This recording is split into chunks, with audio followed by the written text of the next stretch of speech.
유튜브에서 이제 막 수익 창출을 시작한 채널들은 한 달 동안 얼마를 벌 수 있을까요? 여기 다른 두 개의 채널이 있는데요. 흥미로운 점은 같은 3만 조회수를 기록했는데 한 채널에서는 겨우 치킨 한 마리 사 먹을 정도의 수익이 있고 다른 한 채널은 블루투스 이어폰을 살 정도의 수익을 벌였다는 겁니다. 유튜브는 처음 광고 수익을 받는 채널들에게 도대체 왜 어떤 기준으로 이렇게 수익 차이를 두면서 주는 걸까요? 이번 영상에서는 제가 직접 수익 창출 성공시킨 채널들을 비교하고 외부 사례까지 함께 분석해서 그 이유를 확실히 보여드리도록 하겠습니다. 유튜브로 수익을 내기 시작할 때 여러분이 현실적으로 기대할 수 있는 금액이 어느 정도 알 수 있으실 거고, 나는 어떤 채널을 하는 게 유리하겠다, 이런 판단이 확실히 쓰실 수 있으실 거예요. 우선 이 RPM과 CPM에 대한 개념을 알아야 되는데, CPM이 뭐냐면 쉽게 말해서 광고주가 유튜브에게 지불하는 금액입니다. 내가 어떤 제품이나 서비스가 있다면 유튜브 내에서 이거를 광고하고 싶어서 유튜브에게 광고를 지불하는 그냥 광고비라고 생각하시면 쉽게 이해가 되실 겁니다.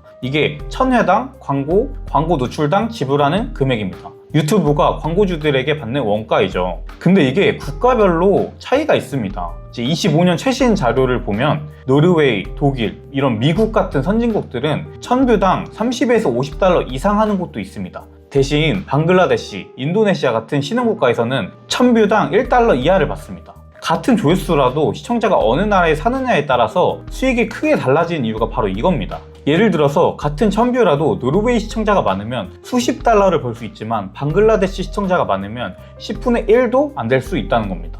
첫 번째는 CPM에 대해서 했고, 두 번째는 RPM인데 쉽게 말하면 저희 크리에이터가 실제로 받는 금액입니다. 유튜브가 광고주에게 받은 CPM에서 45%를 떼가고 크리에이터 몫으로 받는 게 RPM이라고 생각하시면 너무 쉽게 이해하실 수 있습니다. 그래서 같은 1000뷰 RPM이 광고주가 낸 돈 빼기 유튜브 목 45%를 빼가고 나누기 1000뷰로 계산이 됩니다. 이것도 앞에서 CPM에 대해서 이해하셨으면 바로 이해가 되실 텐데, 똑같은 커피를 한 잔도 어디서 사느냐에 따라서 가격이 천차만별인 것처럼 동네 편의점에서는 1000원이면 충분히 커피를 살 수 있지만 유명 프랜차이즈에서는 5000원 이상 지불해야 하고 호텔 로비 같은 카페에서는 1만원 이상이 들기도 합니다. 그래서 유튜브 RPM도 정확히 이거랑 똑같습니다. 이제 1만 조회수를 받아도 시청자의 국가나 영상 주제에 따라서 받을 수 있는 금액이 완전히 달라진다는 겁니다. 근데 여기서 이 RPM에 영향이 미치는 게 시청자의 위치, 국가, 언어 말고 또 더 다양하다는 거예요. 두 번째는 컨텐츠 주제, 시청자 인구 통계와 구매력, 그리고 영상 길이와 광고 배치, 시청 지속 시간과 참여도, 시즌 및 광고 수요, 이 여러 가지 종합돼서 RPM이 형성이 되는 건데 하나하나 천천히 자세하게 설명드릴게요. 앞에서 봤던 시청자가 어디 사느냐는 설명이 됐으니까 그거는 건너뛰고 두 번째인 컨텐츠 주제입니다. 쉽게 설명드리자면 유튜브 광고는 컨텐츠 주제에 따라서 다른 광고가 노출이 됩니다. 금융, 부동산, 테크 아이템 리뷰 등 구매력이 높은 시청자를 대상으로 노출이 된다면 이 광고 싸움이 치열하기 때문에 더 높은 CPM이 발생이 돼서 결국엔 유튜브들이 더 높은 RPM을 받을 수 있다는 겁니다. 반대로 게임이나 음악, 엔터테인먼트 같은 브이로그, 몰래카메라, 리액션 등 조회수는 비교적 많이 쉽게 얻을 수 있지만 광고 클릭 및 구매 의도가 낮아지면 이 CPM이랑 RPM이 상대적으로 낮아진다는 거예요. 그래서 게임이나 음악, 엔터테인먼트는 사실 구독자나 조회수 반응은 빨리 올 수 있어요. 근데 RPM이 상대적으로 낮은 편입니다. 같은 주제 안에서도 광고주가 원하는 문제 해결을 다룬 컨텐츠는 오히려 RPM이 더 높아진다는 거예요. 예를 들면 일반 여행 브이로그에서 항공권 저렴하게 사는 방법 하면은 항공사에서 광고를 하고 싶겠죠. 두 번째는 여행용 신용카드 추천하면은 신용카드 회사에서 광고를 넣고 싶을 거잖아요. 이렇게 광고주가 원하는 주제를 영상을 만들면 RPM이 올라갈 수 있다는 겁니다. 한 번에 정리하자면 금융이나 부동산, 마케팅 이런 주제들은 RPM이 높다는 거고, 예능, 게임, 음악 같은 건 RPM이 낮다는 거예요. 조회수당 수익이 낮다는 거죠. 대신 이렇게 낮은 거는 오히려 쇼츠로 제작하는 것이 효과적일 수 있어요. 실제로 제가 이 게임 관련 주제를 롱폼, 숏폼 채널을 운영한 경험이 있었는데 이 롱폼이랑 숏폼이랑 RPM이 롱폼의 경우에선 1에서 1.5원 정도 조회수당 나왔고, 쇼츠의 경우 음원 수익이랑 애드센스 수익 이런 거 다 합해서 0.5원 정도 나오더라고요. 근데 오히려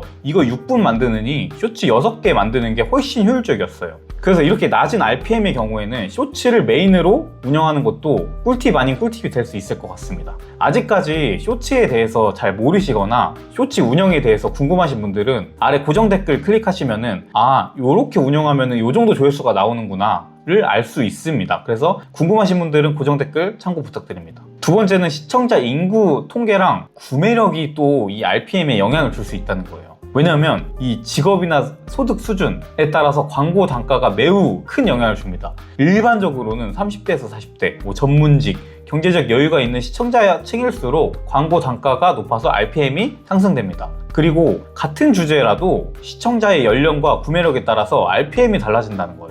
예를 들면 마인크래프트라는 게임은 초중 고등학생이 많이 해서 광고 단가도 낮고 RPM도 낮습니다. 대신 영상을 많이 보기 때문에 조회수나 구독자 모으기가 쉽겠죠. 하지만 리니지는 30대에서 40대 이상의 비교적 경제적 여유가 있는 성인 유저가 많아서 광고주들이 더 비싼 단가를 지불해서 RPM이 높습니다. 그냥 간단하게 생각해보면은 내가 만약에 광고주라면 성인들에게 광고를 하고 싶지 초등학생들한테 비싼 돈 주고 광고하고 싶지 않을 거잖아요. 그래서 RPM이 더 높을 수밖에 없는 거죠. 근데 이거는 쇼츠도 똑같은 원리가 적용이 된다는 거예요. 쇼츠 컨텐츠 역시 시청자의 연령대나 구매력이 높을수록 RPM이 높아집니다. 이거는 제가 저희 수강생분들 중에 조회수가 비슷한데 조금 다른 연령대이신 분들의 자료를 조금 받아왔는데 유효 조회수는 비슷한데 이거는 40대에서 60대, 이거는 20대에서 30대 연령대의 시청자인데 쇼츠 역시 이런 RPM이 다르게 적용된다는 거예요. 그리고 세 번째는 영상 길이랑 광고 배치에 따라서도 RPM이 영향을 줍니다. 이거는 롱폼 기준인데 영상 길이가 8분 이상이면 중간에 광고를 하나 더 추가할 수 있습니다. 그래서 광고 노출 횟수가 늘어나기 때문에 RPM이 자연스럽게 증가하는 건데, 그렇다고 광고를 오히려 무조건 많이 넣으면 시청자가 광고 보기 싫어서 이탈할 수 있으니까 핵심 구간에 1개에서 2개만 자연스럽게 배치하는 것을 유튜브에서도 추천하고 있습니다. 그럼 네 번째는 시청 지속 시간이랑 참여도입니다. 유튜브 알고리즘은 시청자가 영상을 얼마나 오래 봤는지와 좋아요, 댓글, 공유 등 참여도를 보고 콘텐츠의 품질을 판단합니다. 그래서 영상을 끝까지 보는 시청자가 많고 참여도가 높다면 유튜브는 그 영상을 좋은 콘텐츠로 판단해서 더 많은 광고를 노출시키거나 광고 단가가 더 높은 광고를 붙여줄 수밖에 없는 거죠. 신뢰도가 있으니까 더 높은 프리미엄 광고를 붙여준다는 거예요. 따라서 짧더라도 끝까지 집중해서 보는 6분에서 7분짜리 영상이 초반 이탈률이 높은 10분 이상의 영상보다 실제 수익이 더 높을 수 있습니다. 그 다음 다섯 번째는 이 시즌이랑 광고 수요에 따라서 RPM이 달라질 수 있다는 거예요. 생각해보면 광고주는 특정 시즌이나 행사 기간, 예를 들어서 블랙 프라이데이, 크리스마스, 연말 연시에 집중적으로 광고에 예산을 쓰기 때문에 이 기간에는 CPM이랑 RPM이 높아집니다. 자연스럽게 광고에서도 경쟁이 붙기 때문에 CPM이 높아질 수밖에 없는 거예요. 근데 반대로 광고 예산이 적은 비수기, 1월 초, 여름철 휴가 시즌에는 이 CPM이 떨어질 수밖에 없다는 거예요. 그래서 업로드 스케줄을 이거를 알고서 전략적으로 짜서 하셔도 좋고, 광고 성수기에 영상을 더 많이 올리는 전략도 괜찮은 거죠. 여섯 번째는 시청 국가에 따른 RPM 차이인데 이건 앞에서 설명드렸던 것과 같이 이 국가에 따라서 RPM 차이가 많이 날 수 있다는 건데, 예를 들어서 인도 여행 영상을 올렸다고 해도 실제 시청자의 대부분이 미국인이라면 RPM은 미국 기준으로 높게 책정된다는 거예요. 그러니까 영상을 올린 곳이 기준이 아니라 그 영상을 시청한 시청자에 따라서 RPM 기준이 형성이 된다는 거죠. 그러면 현실적으로 첫 유튜브 수익은 얼마나 될지 말씀을 드리자면, 첫 달 수익은 물론 채널마다 매우 다르지만 보통은 일반적인 사람이라면 100달러, 한 12만 원 정도 수준이 현실적인 목표입니다. 이거는 실제로 제가 처음 운영했던 채널의 첫 한 달 수익인데 한 4만 원 정도로 귀여운 수익을 얻긴 했습니다. 그 다음 달에 바로 300만 원 정도 수익을 받았어요.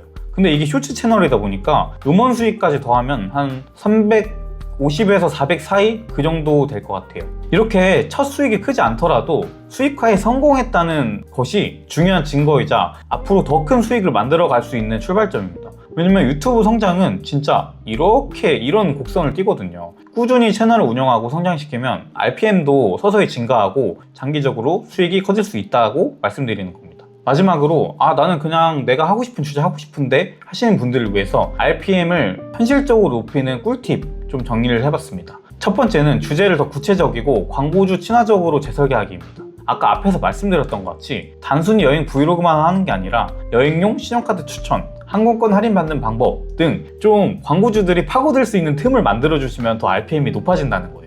그리고 두 번째는 8분 이상 영상을 활용해서 중간 광고를 활용하라는 거예요. 8분 이상의 영상과 그렇지 않은 영상의 이 RPM 차이는 많으니까 만약에 롱폼을 하신다 그러면은 저는 8분 이상을 추천드리긴 합니다. 그리고 마지막은 시청 지속률을 높일 수 있는 매력적인 영상 구성하기입니다. 제가 8분 영상 하라고 했다 해서 1분짜리 영상을 뭐 8분으로 늘리고 전혀 내용이 없는데 8분으로 늘리는 건 효과가 없다는 거예요. 그냥 재미있는 영상을 8분 만드는 게 중요하지 어떻게든 8분으로 늘려보려고 억지로 하는 것은 안 좋다는 겁니다.